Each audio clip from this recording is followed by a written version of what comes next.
to focus on how to get your Panamanian driver's license during a pandemic. Okay, there are two main ways to get your Panamanian driver's license. I'm going to talk about both of them. I'm going to try to do as little talking out here on this busy street in Changuinola as I have to. I'll get back home and do most of my talking where it's nice and quiet. But I do want to show you a few things, so we'll jump back and forth. Our quest, maybe we should say, for a Panamanian driver's license did not begin the way most expats do it. We went to driver's school, Escuela de Manejo, here in Changuinola. And I just wanted to show you the property here. So if you are in the Bocas del Toro area, you can come to this school to get a driving certificate that will allow you to then take your driver's test. Now, I'm going to finish this entire discussion in a place much more quieter. Okay, we're back home and we can quietly discuss this entire driver's license process that Brian and I went through. And kind of like our Friendly Nations visa process, we each had two very different experiences. Okay, so let's go through it step by step, everything that happened. Please keep in mind that my workers have the UTV today, so that is their absolute most favorite toy on this property. And so if you hear them zooming around in the background, I'll try to turn it off when that happens, so I might start as we go along. Okay, so basically when you enter Panama as a tourist, like coming from the United States, you're generally given a 6-month tourist visa. But there's a kicker. You can only drive for 90 days. It really is the silliest thing ever. I don't understand what that is all about, but those are the rules. However, as soon as you receive temporary residency and your permanent residency is in process, that driving privilege that is attached to your tourist visa is no longer valid. Now you have to have a Panamanian driver's license. So keep in mind that when we did our Friendly Nations visa, bugs today. When we did our Friendly Nations visa, Brian had his temporary residency card within a week and a half of us being in Panama. And mine was about another 3 weeks behind that because of my FBI problems. Again, if you are interested in the Friendly Nations visa process, that's all, and I have videos on that, so go find the channel and it's in there. Anyway, back to driver's licenses. So as soon as Brian had that temporary residency card in his hand, his U.S. driver's license was now not valid for driving in Panama anymore. Okay. And then as soon as I had mine, mine wasn't.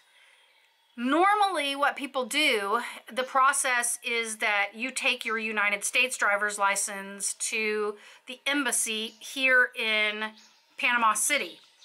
And from what I understand, you can't do this process in the United States. That could be wrong because, again, I didn't go through this process, so I don't know all the ins and outs of it. I'm just telling you the rumors I heard. But I heard that you can't get your license authenticated in the U.S., which doesn't make sense to me, but again, that's just what I heard. You go to the embassy here, get it authenticated, and then take that paperwork to Centricin, I think is the agency here that deals with the driver's licenses. And then from there, they'll just issue a Panamanian driver's license. Okay, that's really easy. You don't have to do a test, written or driven or anything. Basically, all that's doing is the U.S. Embassy is saying, yes, this person has a valid driver's license in the United States, and then you just transfer it over. Okay, of course, nothing is ever that easy for me. So, because we're in the middle of COVID, the embassy is not really taking appointments. I emailed the embassy at the end of November. I have yet to hear back from them. Oh yeah, my tax dollars hard at work for United States citizens in foreign country. I don't mind them being closed. Just flip an answer. I don't know. Anyway, you have to have an appointment. I'm not getting an appointment. Nobody's getting an appointment. So that's kind of a problem. So I emailed Kramer Law and I was like, what do we do about this? And they said, you know what? There's nothing you can do because there have been exceptions put into place, like for people who are here because of COVID and have overextended their visa stay. Like there's exceptions put into place for that. But nothing has been put into place about not being able to get a driver's license because you can't get into the U.S. Embassy to get it authenticated. Okay, so that said, I'm going to tell you this. We were driving illegally, not even in air quotes, we were driving illegally in Panama for a few months because we weren't exactly sure what to do. So, expat friends to the rescue. Started talking to some expat friends, and they said, oh yeah, you know, we just went to Changuinola. We went into the driving school. They issued us a certificate. It took like a couple of weeks, and then we went in and we took our written test and our driven test, and boom, we were done. Okay, sign us up. So, we went through the same translator that our friends had gone through. But here's what had changed. Well, I'll get to that. It's a story, as is with everything. Okay, so we go to Changuinola and we meet this translator guy who walks us into the driving school that I showed you when we opened this video. We go in there and sit down and do some different things. Let me see if I can find my receipt for that. No, of course not. Okay, look, I'm gonna put whatever it cost us in the video, okay? I'll put a little text thing or something up there. Anyway, we go in, we give them our passport, we give them our temporary residency cards, they make copies of everything, and they give us these books. And if you're language deficient, maybe you might notice that this is not in English. It's in Spanish. And we asked for an English one and they didn't have it. Okay. So basically what we were told we had to do was study all of these questions that are in the back of the book. And they actually WhatsApped us a file that had all of the questions in there. 133 questions in Spanish. Okay. Now, before we could leave though and be completely finished, we had to go get a blood test because we didn't know our blood type. So our translator guy took us to a clinic there in Changuinola for like literally it was 10 minutes. It was a finger prick. Dink, they stick it on a slide and then like 10 minutes later they come back with a little certificate telling you your blood type. Brian and I are both A positive. That's because we're like the top students, I guess. I don't know. So anyway, we're both A+. That was a grand total of $5 each. Like, I almost hit the floor. Like, in the United States, my copay would be more than that. And then it'd be a whole insurance nightmare, I'm sure, behind it. Anyway, $5, we were in and out, had our blood test, go back to the driving school, and that's actually when they gave us our little handy-dandy books.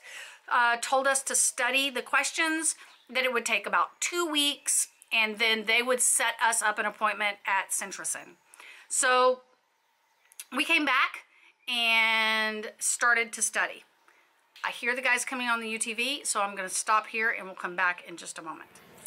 Okay, so where were we? We had gone to the driving school, we had filled out all the paperwork, we had gone to the clinic and gotten our blood type test done, brought that back to the driving school, and were given the book with 133 questions in it. Like I said, they also sent us a PDF file through WhatsApp that had the same questions, and it did have the answers marked, so we didn't have to like try to go through the book and figure out what all of the answers were. I don't know if the book actually has the answers marked in it or not. It does, I think. Well, maybe not. Yeah, it does. Okay, so the answers are in the book, or they sent us the WhatsApp. Again, a little bit of the problem here was that it was all in Spanish, so I contacted my friends and asked them, hey, when you took your test, was it in Spanish or English? And they said, oh, it was in English, from what I remember. Most of it was in English. I was like, oh, okay, great.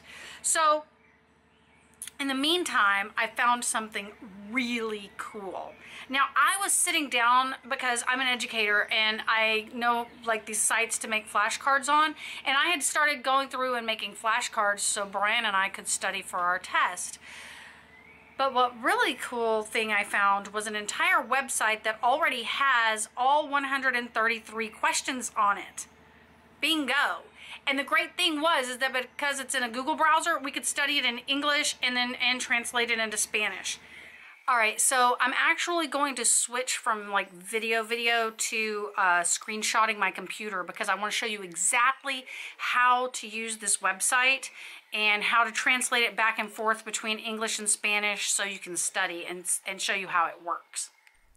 Okay, so we are on the website that has all 133 questions that are in the Driver's Ed Handbook as of March 2021. So if you're taking the test beyond that, you really need to do your due diligence and make sure that this website is up to date and matches the questions that are in the book that you were given for your driving class. So basically what happens is, I'm going to refresh this because my time is running out down here. But basically what happens is when you come onto the site, if you speak Spanish, you're great to go. Just start taking the test. You just click the little button here, right? If Spanish is not your favorite language to take driving tests in, and English is, if you open this site in Google Chrome, I'm not familiar enough with other browsers to know how their translate feature works, but if you open in Google Chrome, you can right-click your mouse and click Translate to English. And then it's going to translate this. Look, it's not going to be 100% perfect all the time, but it's going to give you the absolute general idea so you know what you're doing. So you start reading through here. Look, I'm going to refresh it and it's again in Spanish, so I'm going to translate to English. But what happens is you have 1 minute to answer every question, and that's this timer down here. And that's the same as when you actually take the driver's test. You have 1 minute per question. So now we can read this in English, okay, and the answer to this one is highway, and then you just click to answer, and it tells you if you're correct or not, and then you get to move on to the next one. So now it's telling you that you're on question 2 of 133. This hits will not translate. This is if you miss one. So right now we have 1 point, right? So, public road used for interurban traffic of vehicles with adequate levels, that's roads. Okay, so you just keep doing that. Look, go through the entire 133 and do it multiple times, okay? Because you're not going to get them all right the first time. Some of these questions get really crazy. A lot of questions about live animals in the road and all sorts of things that you're probably not familiar with from wherever it is that you came. So get very comfortable with it in English. That's what I did first. Now, if you have the ability to test very well, which I do, and make word associations, or you know enough Spanish that if you see it, you can get the answer right, after you're super comfortable with how it works in English, then I would recommend that you start it in Spanish, okay, and start doing the whole thing. So do that until you get good at it, because on the test you're going to need to be able to you're only going to get 10 of these 133 questions, and you've got to get 7 of them right. So when you get to the end, I'll show you what it looks like. This was my final one that I did in Spanish before I went to take the test. So here you can see that there's 133 questions, and I answered 133 of them. I got 124 right. I missed 9 of them. So I have 124 points. So when you read this through, it says that I have 124 points out of 133 possible, which gives me a score of 93%. Remember, you only need a 70%, 7 out of 10. And it tells you how long it took. And then this down here is telling you that this apto is basically that you passed. All right. So just take that until you're super comfortable with it. And once you are, then you'll be ready for your main test. Now, I was a little wary of the notion that this was going to be in English. I sent a message to our translator guy and said, hey, is the test going to be in Spanish or English? And he said, apparently they have changed the test. And here in Changuinola, at least, look, it changes. I hear different stories in different regions, that some places, like, the process is entirely different. In some places, the test is in English. So I don't know, you're just gonna have to see where it is that you are and see what's going on. But for Changuinola, they used to have the test in English and they used to have the book in English, but they don't anymore. Only in Spanish. He said, but don't worry, because they'll let me come in there to translate for you. Okay. So now it's time for Brian and I to start studying for our test. And we used the website to go through like a couple times a day. Brian was sticking to the English because he was counting on the translator to translate it and help him out. I didn't have that same amount of confidence in the translator, but also I can read Spanish a lot better than Brian can. And I have this handy dandy knack that I've had like since I was in grade school, that when I'm testing, I can do word association really, really quickly and learn things. And apparently that works for foreign language as well. Who knew? So anyway, I took my test in English until I passed it with like a 90%. And then I knew like the basic idea behind all of the questions. So then I started taking it in Spanish, and I failed it the first couple of times, but then I started getting it and understanding like the associations and the things I needed to look for, and practiced it until I got to 93% was my best. I was so proud of myself. 93% on 133 questions, all in Spanish. So I felt really well prepared going into the written. Brian was passing his English, no problem. Okay, we'll get there. All right, so appointment day comes. We go into the driving school first. We meet the translator guy there. We go to the driving school. We have to have our books because we have to have our special little numbers here. So like Brian and I each had our own book with our own little number on it. So when we get there, she gives each of us, she takes more copies of our passport, more copies of our temporary residence, and then, where did I do with it? Oh, here it is. Okay, no, that's not it. What did I do with it? Technical, there it is, behind this other book. Okay, so let me kind of cover this thingy up. Okay, I'm gonna show you the thing. I don't want all my private information out there, but this is basically what was on there, and the certificate that they gave us. And I'll kind of just read it to you real quick. That it's basically the Escuela de Manejo Itza Se in David and Changuinola, apparently, that they're presenting this certificate to me with my passport number because I have completed a 36-hour course. Okay. All right, so we took the certificates into Centricen. Now the driving school set our appointments up for us, but apparently you can do that online as well. We took these into Centricen at our appointment time, and here I'll show you what that looks like. Okay, so again, we're on a super busy street, and I'm gonna make this really quick and then come back and describe everything that happened here. But this is Centricen. This is the agency where you actually apply for your driver's license, where you take the test, and where they issue the driver's license here in Changuinola. It's the same agency all over Panama. So this is the agency you'll come to do all of those things. So I'm gonna show you the area where I did my driver's test a little bit later, but everything else, let's get off this street so you can actually hear me. All right, so we're back from Changuinola, except we're still in Changuinola. So now we go into Centricen. We could only go in one at a time, but with the translator. This is a COVID thing. So I go in, I sit in front of this lady, and I was very happy that I had the translator with me for this portion of it because she's a government employee.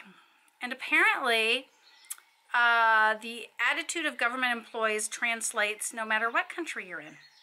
So she was none too thrilled that I didn't know the answers to these very simple questions, obviously, that she was asking me, and I had to ask the translator. But she basically just asked some questions, just simple stuff. They got very confused with the fact that I had a first, a middle, and a last name. They wanted to know what my second name was and what my father's name was. I said, my father's name is my last name. I don't have Brian's last name. And that was a completely, no pun intended, foreign concept to them. They didn't understand. Finally, we just decided that my middle name was going to be my second name, and we moved on because everyone was confused and frustrated. So at this point, she had me look through like a little thing on her desk, and there were a bunch of road signs in there. And she basically just asked me, what does numero tres say, number 3? And it was a no left turn sign. So I just said no izquierda. And so she was like, yeah, that's good. So then from that little thing, it switched to like a color blindness test. And so it was basically one of those color blocks that had 4 numbers on it. And you just had to read the numbers and know if it was, so they'd know if you were colorblind or not. And I know my numbers in Spanish, so I just read those off in Spanish to her. That was very easy. I swear I always forget something. So after I do the stuff at the desk, and before I take the written test, in the same room as the written test, there's a hearing test. So you put headphones on, and then they like beep things in at different decibels, and then you have to touch the screen to say which side you're hearing it on, if you're hearing it on your right or if you're hearing it on your left. It's a breeze. It's not even anything to worry about, I guess, unless you can't hear. Then we go in for the written part of the test, and it's on the computer, and there was a man there from Centralson that actually spoke English.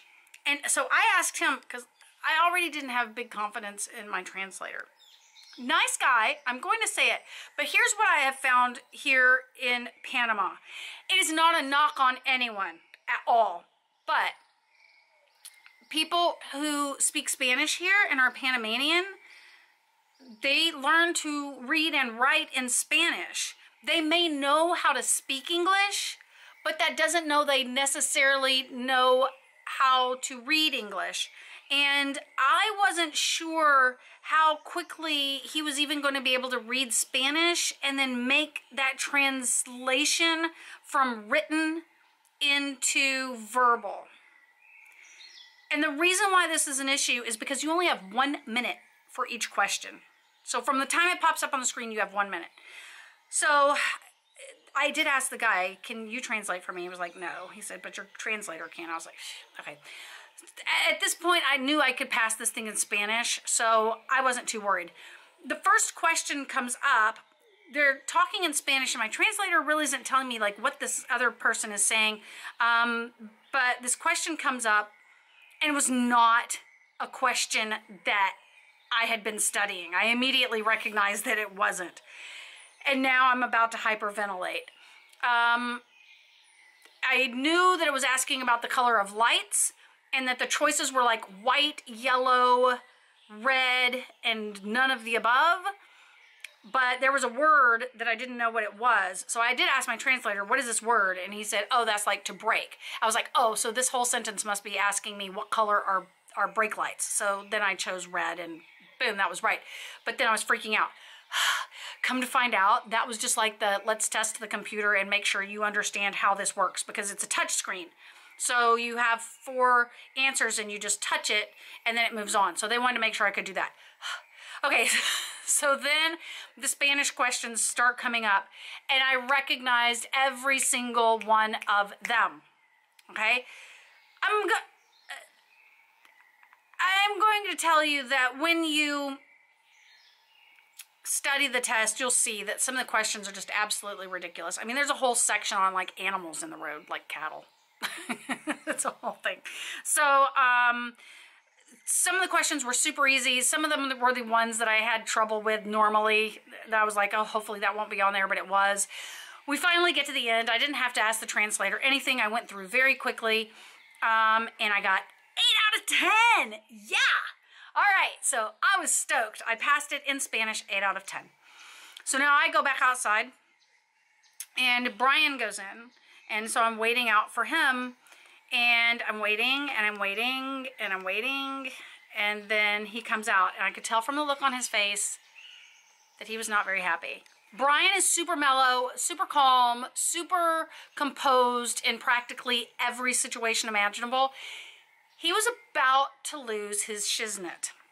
And I really had to talk him down. I had to talk him down fast because he was not pleased with the translator. And from what I was getting ready to go into the driving portion of my test, but from what I was able to get from Brian, the translator did exactly what I was afraid was going to happen. He was not able to read that Spanish and translate it quickly enough into English. So by the time he would just get the question translated, Brian would have like 5 seconds left. And so Brian said he was getting frustrated with the guy in the office saying, you have to get these questions out to me faster. And if he would get the question, he's like, okay, now I need you to translate the answers. And even the driving test people were like kind of on the translator's case. Like, dude, you have to read him the question in English and then read the answers in English as well, because sometimes he would just read the question in Spanish and then just sit there and say, okay, now you have to pick one of these. Well, Brian's like, I don't know what they are because they're all in Spanish. This will bring us to another upcoming video called Do I Need to Learn Spanish Before I Move to Panama? Okay, so needless to say, Brian only got 5 out of 10. And my heart broke for him. It really did, because he sat here and he studied these things and the translator just really let him down. I had to talk him down off the ledge. I was like, look, I don't need you standing out here while I'm doing my driver's test, getting into it with this guy, because Brian will get into it when he's in that mood. You know, that guy lives in Bocas del Toro province, and we don't need enemies in this province. He knows where we live. Just let it the freak go. So at this point, I have to go and do my driver's test, and I am freaking out because the truck is so big. And I know that parallel parking is part of it. And I am not the best parallel parker on the face of the planet. I will park 6 blocks away into a straight on, then I will park directly in front of something if I have to parallel park 9 times out of 10. Can I parallel park? Yes. Is it my favorite thing to do in the world? Absolutely not. And normally I drive a small car, so I was a little concerned. All right, so I'm going to take you back to the actual Changuinola so you can see exactly how the driving test went. Want to know why so many Panamanians don't know how to drive? I'll preface that by also saying a lot of people in Los Angeles don't know how to drive, but a lot of Panamanians really don't have good control over their vehicles and drive very safely. Here's why. This is the driver's test. Now this is the part that made me the most nervous because I'm driving this huge Toyota Hilux truck. I'm used to driving a tiny little Hyundai Veloster back in Los Angeles, and Brian has been here for the last month and a half, so I haven't been driving hardly at all in the last month and a half. So I was a little nervous about this portion, but then I got back here and I was like, you have got to be kidding me. So let me show you exactly what my driver's test consisted of. It consisted of coming into this very official driver safety area here where they can definitely figure out if you know how to drive or not. All I had to do was, I was parked in this parking lot, I had to pull up to this stop sign, stop. Then I had to make a right. So from the right, if you see this, I mean, here you can see the entire thing, right? So I had to pull up kind of where that car is, and then I had to back through 2 cones that they had set here. So I just had to show that I was able to reverse through 2 cones. Super simple. Then I had to pull forward and turn around, and that was really fun because these guys were working here with wheelbarrows going across my path the entire time. So I had to come up and make a turn and then go through the cones forward. Super tricky. Then he removed one of these cones, and where you see these 3x3 cones set up, that's the parallel parking area. So basically, I just had to parallel park the truck. I did that. You have 10 minutes to do the entire thing.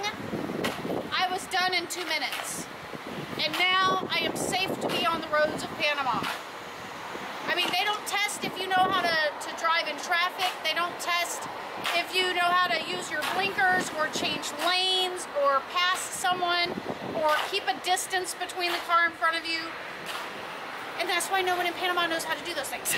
So, all right, so really don't stress this part. The hardest part for me was the parallel parking. That one was freaking me out a bit just because the truck's so big, but I did it in a snap. The woman that was ahead of me, I'm not exaggerating, like not exaggerating at all.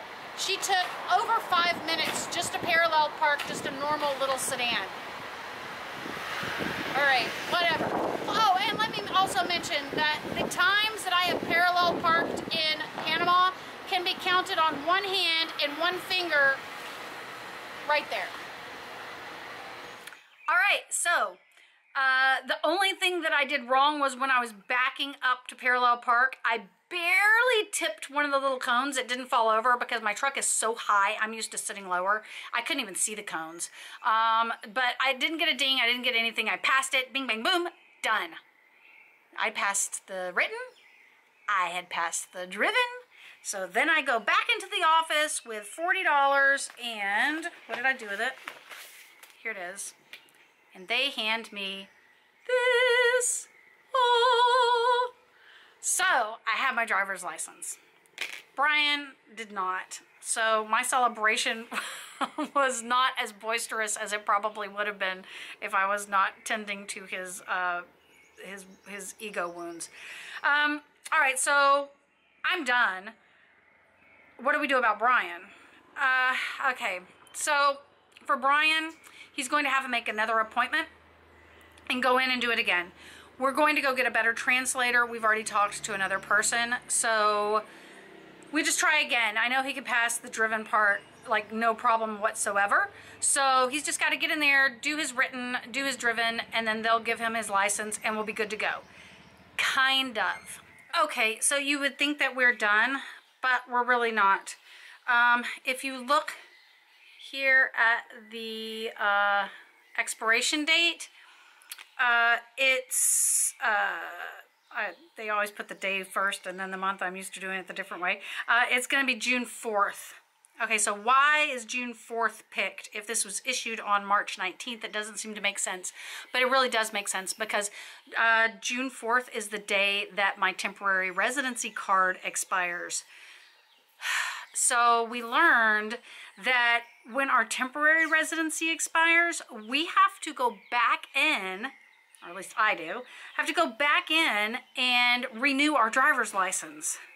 So in just a couple of months, we're going to have to do that. So that's pretty frustrating. And had I known that ahead of time, I probably would have just sweated it out another few months and then done this process because we've already paid $40. So I'm sure we're going to have to pay again to renew it. All right, but that's the bottom line. So all of that information leads you to this. Look up the rules for your area. Like talk to people on the expat boards or call Centra in your area and ask them like, is the test able to be taken in English if you can, because that's really the way to go. Study those questions. Don't walk in there blind because you really don't want to miss it and then have to go through the whole process again. The website that I've given you, and I'll link it below, is super helpful for that. Other than that, really don't sweat it. It's not that big of a deal. From what I hear, the driving portion in some places is like computerized. Again, if I didn't do it, I can't speak to it, but that's what I've heard. So again, it's just going to vary from district to district from what I can figure out. So figure out what's going on in your district. This is what's going on in the Bocas del Toro area. And I'll see you on the roads. If you see Brian behind the wheel, you might want to turn.